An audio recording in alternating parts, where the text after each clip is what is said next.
تابعوا معنا هذا التقرير الذي سيكشف لكم القصة الغريبة وراء هذه الصور وما تخفيه من أسرار.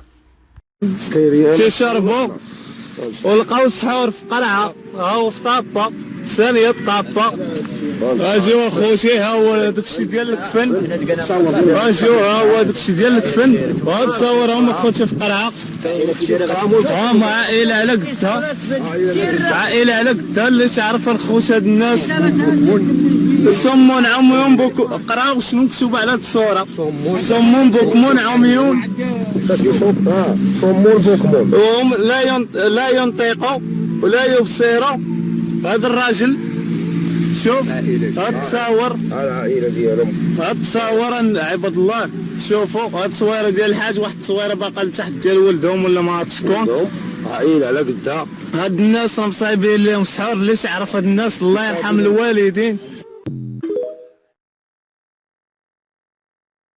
المزيد من المعلومات عن عالم السحر المغربي لا تنسوا قراءة كتابي سنيكي شوبيز أو المشاهير والسحر الأسود الصادر لحد الساعة بالإنجليزية، الإسبانية والفرنسية.